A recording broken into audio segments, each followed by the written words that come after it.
tribulations, my heart, my balls, my somebody stop, somebody come and get me. Little did I know that the Lord was riding with me. The dark, the light, my heart, the fight, the wrong, the right is gone. This is the interview for Ghostwriter. Ghostwriter season 1, it's a great success. It hit a daytime Emmy, and season 2 is going to be coming out October the 9th. I'm going to be interviewing the characters of Curtis and Donna, as well as the creative person involved in this in Luke Matheny. And hopefully you guys do enjoy this. I had a delight going through and interviewing everyone involved, and I think that for Apple TV Plus program, you guys have continuously shown that this is something that you gotta build on. So here you go. Hope you guys enjoy this. This is all audio only, unfortunately, but it does give some really interesting tidbits. Peace, guys. My name is Samuel Leggett. I'm with JVS Media and Productions. Hey, you guys. Nice to meet you, Samuel. Hi. Morning. All right. Good morning. First thing I wanted to say is congratulations to you guys on the success of Ghostwriter Season 1 getting a daytime Emmy. So you guys are amazing for that. Congratulations. Thank you. No problem. So the first question I have is going to technically be a combo question between Justin and Hannah. So like the character Curtis, for instance, like he's a athlete, really cool guy. But at the same time, he's got multiple layers underneath him. Like he, loves to solve puzzles. He's a tinkerer. And he enjoys basically helping his friends, as well as he got a hidden secret that we kind of figured out in the first season. And then you got Donna, who's kind of like the younger sister. She's the youngest out of the group. She's kind of got her own set of friends as well. But yet she is the connective tissue for the group. Like she fundamentally kind of helps problem solve a lot of the big questions, but she also deals with acceptance issues. My question for both of you guys specifically is, what of these characters, Curtis and Donna, you most connect with on a personal level? Surprisingly, I definitely connect with Curtis a lot because, like you said, they have like a bunch of different layers. And I remember growing up in school, I was trying to like hide like who I really was, like not really knowing how to like connect with other people. And then as I got older, like especially from my mom teaching me like all these amazing things, being able to be myself around the people that I felt most comfortable with and seeing how they react, and they love me for who I am and I love them for that. So yeah. It's awesome. I Thanks, mean, for Donna, she really knows who she is. She really knows what her strengths are, what her weaknesses are, what she likes and dislikes. And I think I'm very similar. I know myself very well, and I know who I am and what I want to be and what I am right now. And so she is not going to change for anyone. Just like Justin just said, she is very aware of just like the people that will support her. She knows that if people don't accept her for who she is, then they're not worth her time, really. And I think I'm the exact same way. That's perfect. Thank you so much for that. This is kind of like an icebreaker question, so just bear with me. I really don't know if you guys have actually seen this, but either one of you guys do your research and watch the 92 to 95 Ghostwriter show that was on Nickelodeon back in the day. Personally, I haven't, but I remember looking it up on YouTube to like see how it really was. And it's not totally different on like an aspect, but obviously like you could see the differences of like how they filmed it then and how we film it now. And I liked what I saw. I definitely like what I saw though. I definitely like what I saw.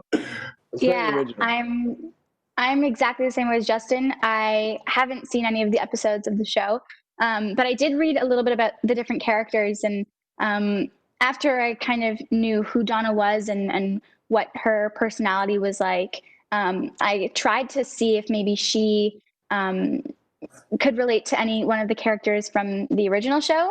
And I can't exactly remember her name, but there was a character from the original Ghostwriter that had really funky taste in fashion, just like Donna.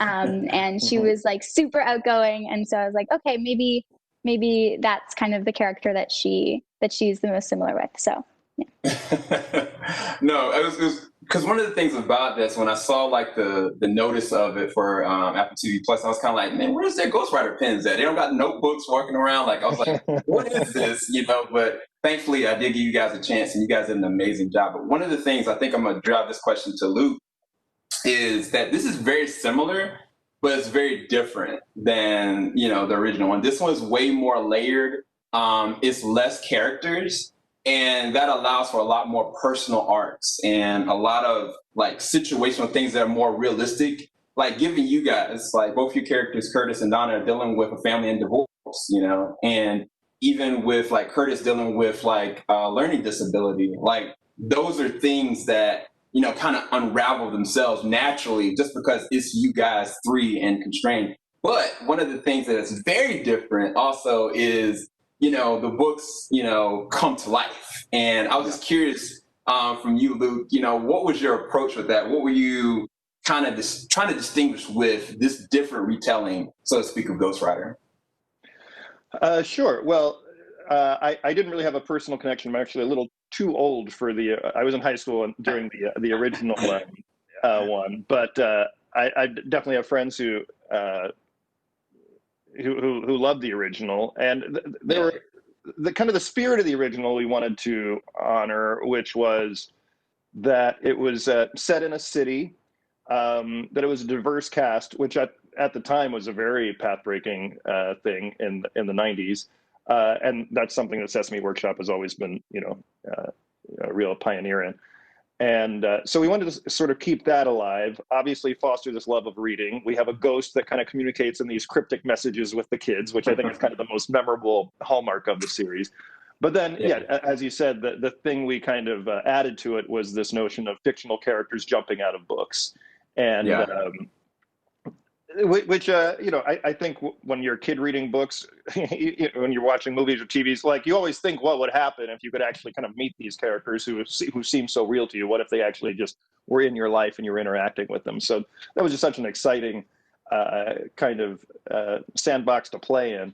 So we really worked hard to try to come up with a unexpected mix of characters that you would meet throughout the season, as that's kind of the that's the fun of it. When you get to the sort of new arc at the beginning of it, you're not sure who's going to jump out, and then you're going to learn about this whole other story, and then this wonderful quartet of kids kind of learn from the fictional characters learn from them, and then they also get to work together on this sort of overarching mystery about that the ghost is kind of orchestrating.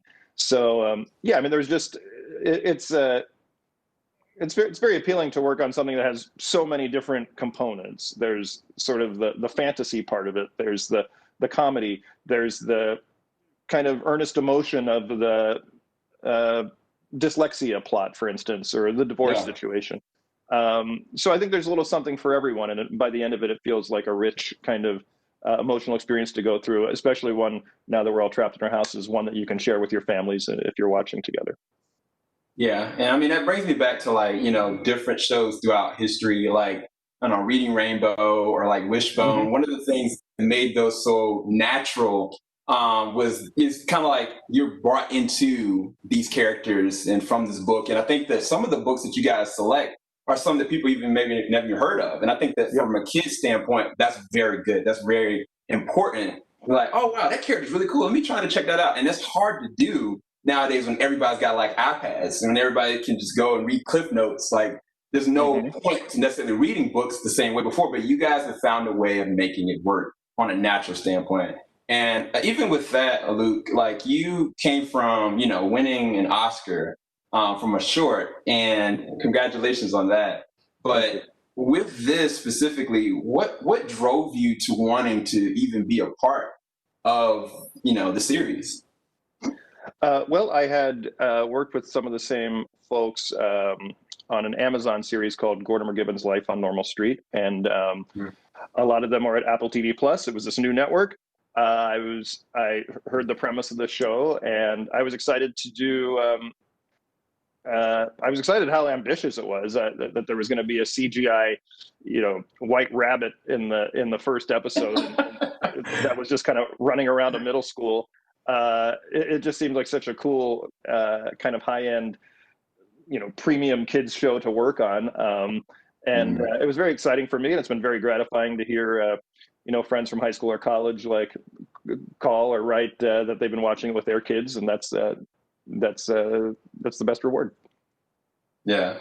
And I guess this last question I have is kind of like a overarching question for everybody. You can, comment on how you want to, but with the first season and kind of like how you guys maneuvered around the world of this different version of Ghostwriter and all these different characters, there's a lot of things that kind of get revealed. I mean, you kind of get understanding, okay, now the books can come alive.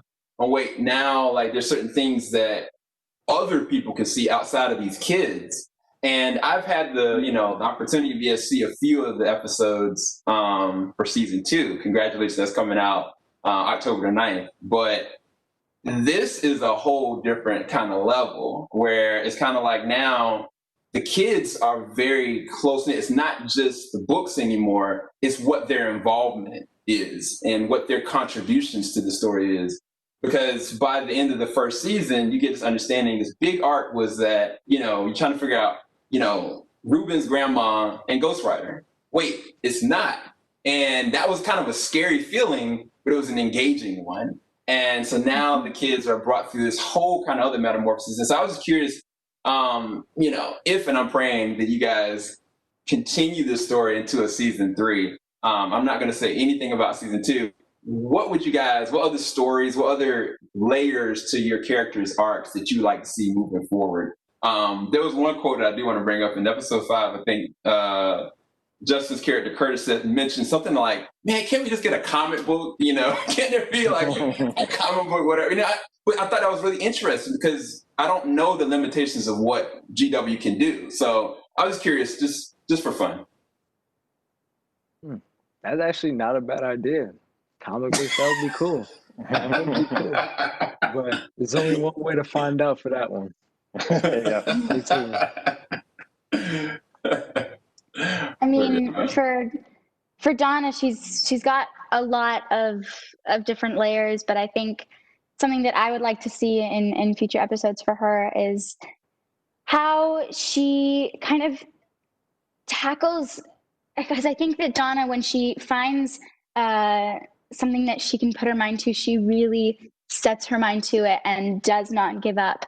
And she's kind of made her whole world about this ghost and about solving the mystery. And I think it'll be really interesting to see how she kind of balances life with friends and her personal life with also the adventure with the ghost. I mean, we get a little glimpse in the last season where she talks to one of her friends about missing a birthday party, and she kind of gets caught up with the ghost a little too much that she actually misses out on something that maybe she was looking forward to prior. So I think seeing how she works that out and finds how to balance those two things will be really interesting.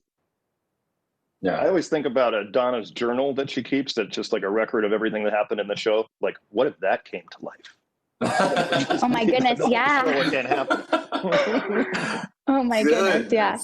See, why you had to do that? Now I'm like anticipating. Yeah. You can write a fan you fiction, guys. Yeah. But no, you guys have done a great job with the show. Thank you so much for giving me the opportunity to interview you guys. I'm hoping for a great success in season 2, and I'm hoping for you guys to go and extend this out to a season 3 as well. Thank you so much, guys. Take care. Thank you so much. Have a good one, Sam. Great questions. Thank you. All right. Yeah, no problem. Y'all take care.